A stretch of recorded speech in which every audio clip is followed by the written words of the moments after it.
Hello and welcome to another edition of the Moving Iron Podcast. This podcast is proudly provided by Axon, helping dealers move more iron for almost 100 years. Find out more at axontire.com. Axon was started almost 100 years ago out of a passion for keeping agriculture moving. It's that same passion that drives them today. With a vision for a better experience for both farmer and dealer, they set out to create a better way to move more iron.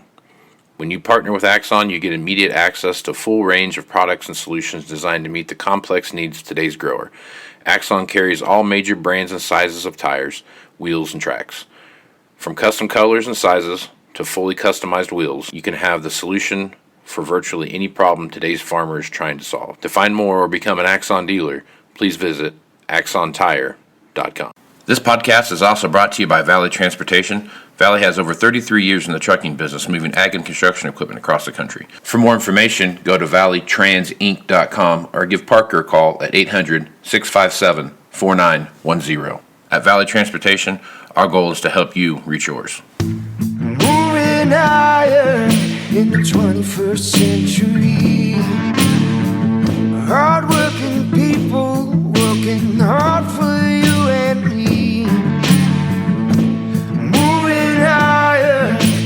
Time and time again, through the years you'll find us here, moving iron. Hello and welcome to Moving Iron Podcast. Markets with Shawn Hackett. This edition of the Moving Iron Podcast is brought to you by Axon Tire, helping dealers move more iron for the past 100 years. For more information, go to axontire.com. Also, Valley Transportation has been hauling ag and construction equipment for... Wow, messed that one up. Valley Transportation has been hauling ag and construction equipment across the country for the past 33 years. Call Parker at 800-657-4910 for all your trucking needs. At Valley Transportation, our goal is to help you reach yours. And lastly, no matter how you buy your ag equipment, from a dealer, auction, or a private party, AgDirect can help you finance it. You can even apply online at agdirect.com. Learn more about your financing options at agdirect.com. You would think, Shawn, since I have this all printed out and right there in front of my face, that I'd be able to read it, but for whatever reason, it's a crazy thing, but I do know how to read, though. Maybe you just need a new pair of eyeglasses, maybe. That might be it, maybe. Yeah. They could print the words right there on my glasses, that way I can read it. Shawn Hackett is with Hackett Financial out of Boca Raton, Florida, and Shawn's nice enough to come on a couple times a week and talk about what's going on. So, Shawn, how you been, man? I'm really good. It's in the 40s here. Oh, my God. Florida. Yeah, I'm telling you, So you guys shut down school when it gets to 40, or do people still have to go totally shut. Totally. We're not even doing online. We just can't even keep the routers. Yeah, the internet's it's so cold. Yeah, it's just, surprise. Just a disaster. Yeah, I can imagine of epic proportions. You're going to see DeSantis is going to put out a state of emergency down there. We have an iguana alert because they just drop out of the trees because they hibernate when it's so damn cold. So, Yeah, I can imagine. It's just brutal. I feel sorry for you guys right now. I really do. Yeah, it's with the wind chill in the low 40s. Just can't. Yeah. Horrendous. Oh, frostbite warning, huh? Out there. It is. I'm amputating my fingers as I speak. So. Oh, man. Okay. All right, Shawn. There has been one thing about the ag news that comes out and the various headlines that come out. I'm looking at this report today, and there are, 10 or 15 different articles in here, and 7 or 8 of them are all rally around China. So I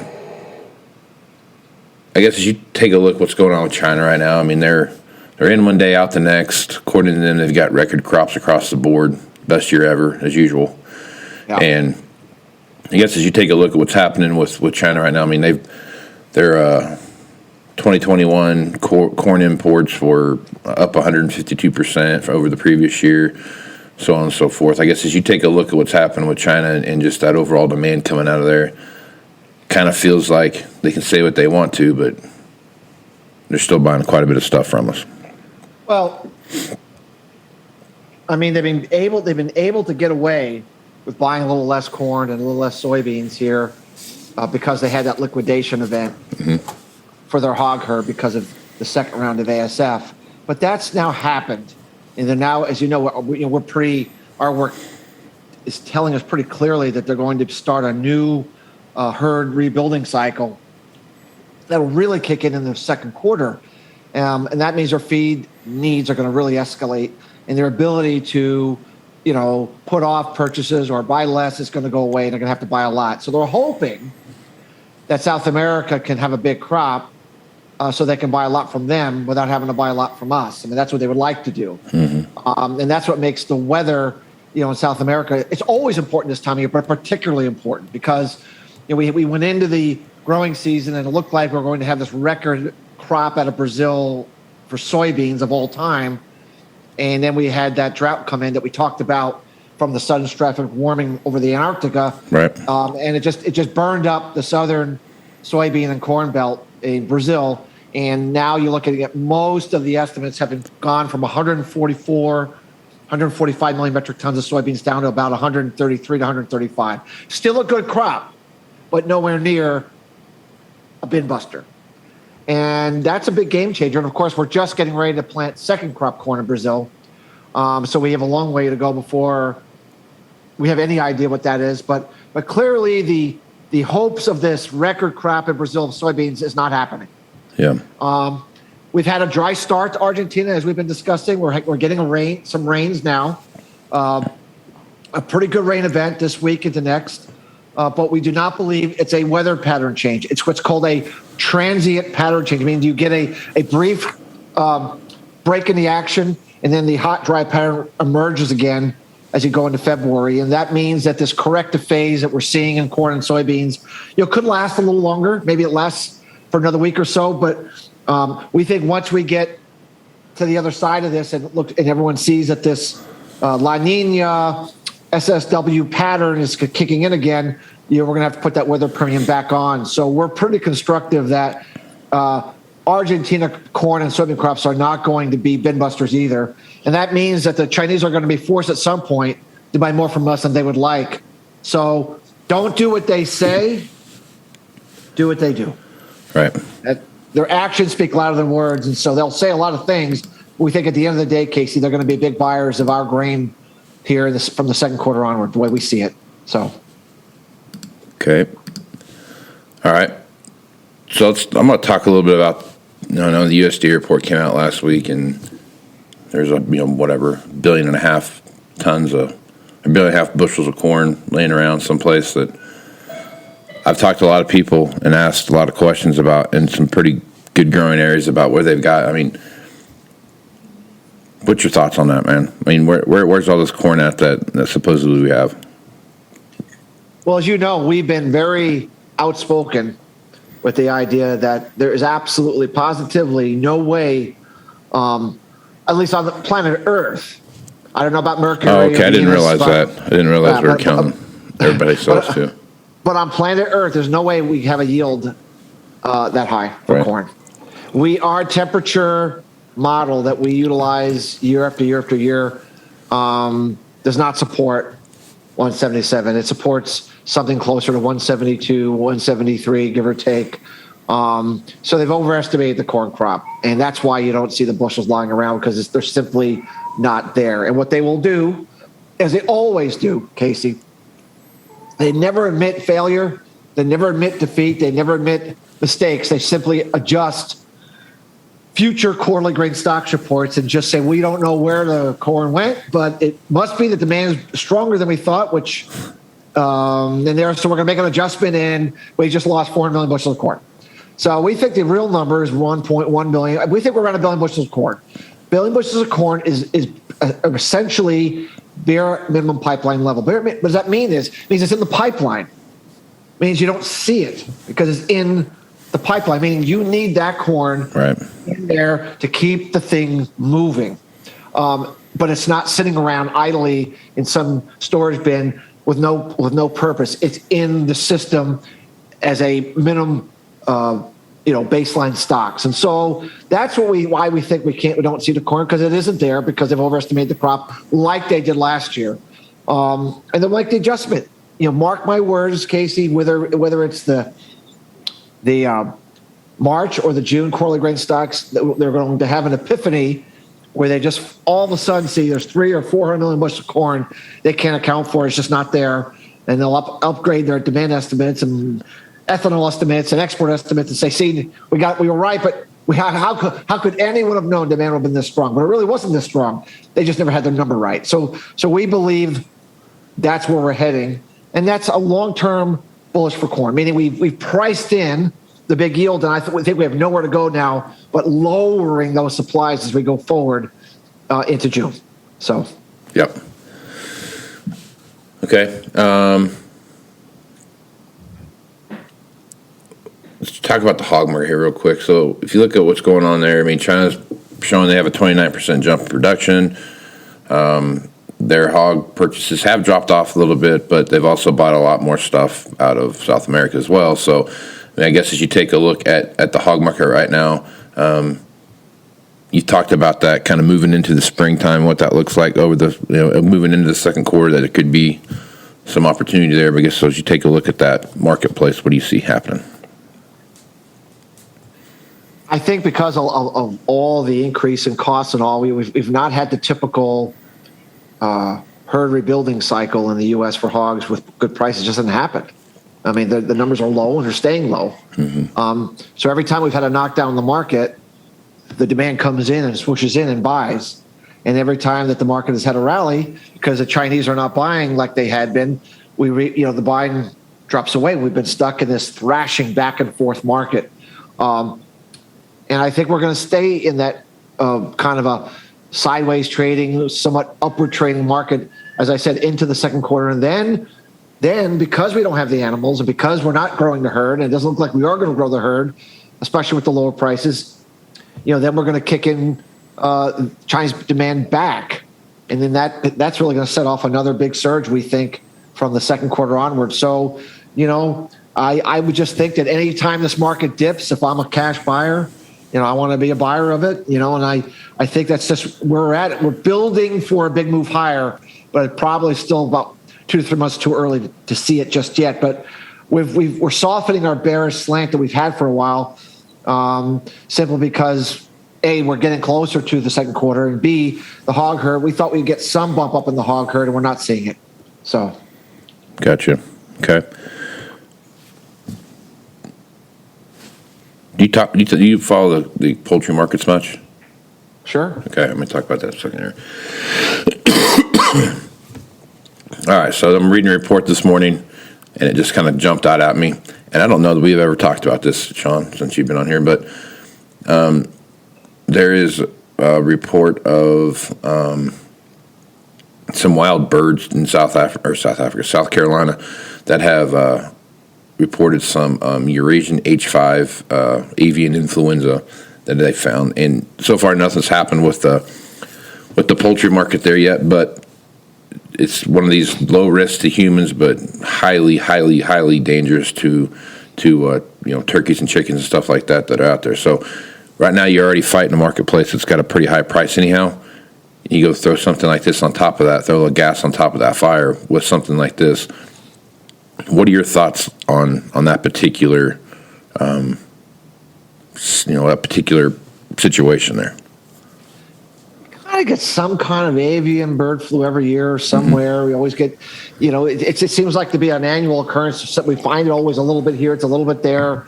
I know, I'm trying to remember exactly when it was, Casey. Maybe 10 years ago, they had the big problem over in China and Asia, where it impacted things for a while. But I don't know. I don't think there's enough evidence to say it's something to worry about. We've been down this road before. This is something we've seen before. I think on the margin, we have good prices. Poultry expansion, we believe it is happening. It's going to continue. If there's a bright spot for increased meat protein production, it's in poultry. I mean, we think they're going to put a lot of protein out, despite the fact that that the beef herd and the hog herd are not going to do it.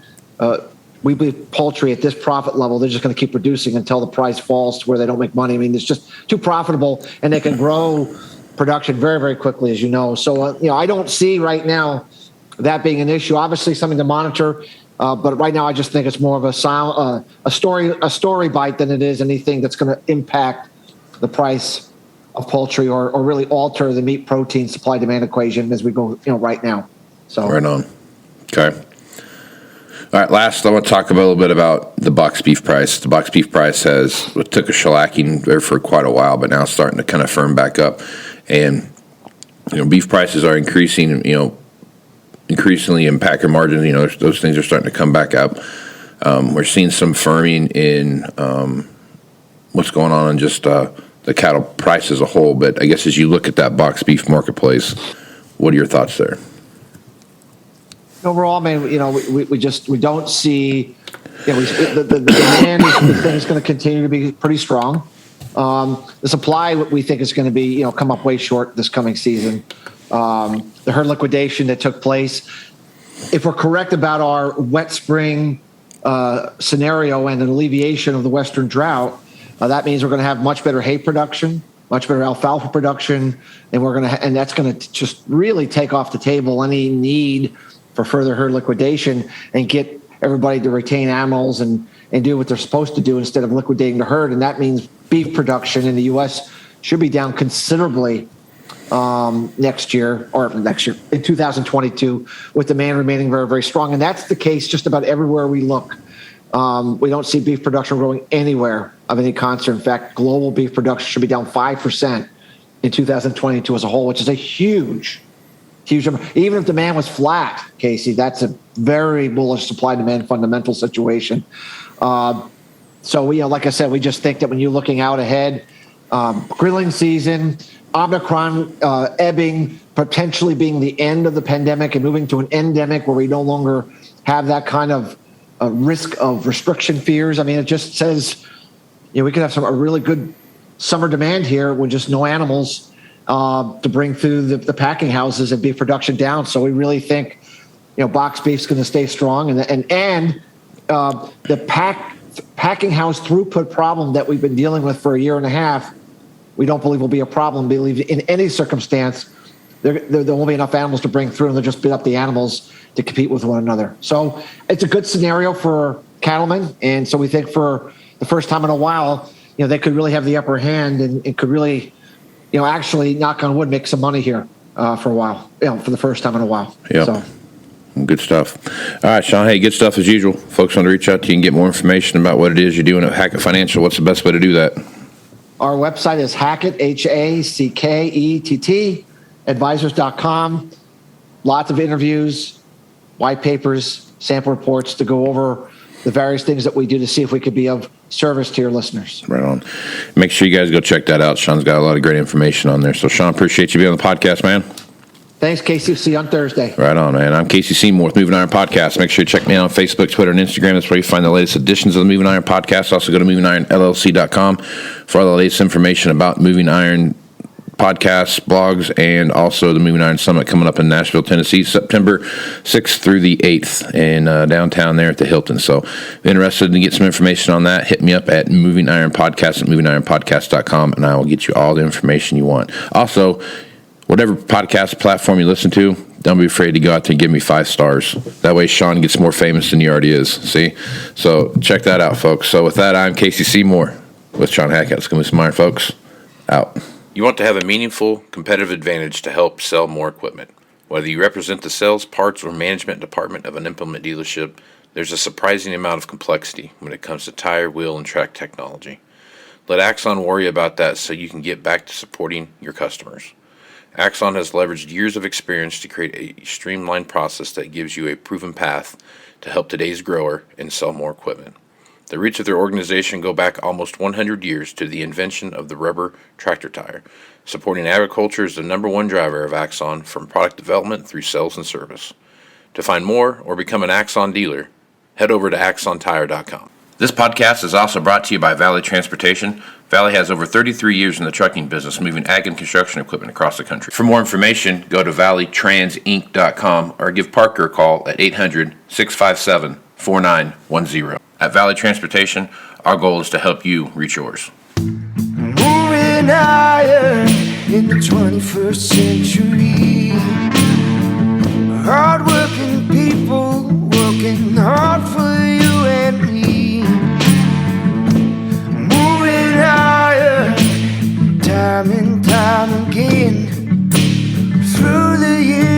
you'll find us here.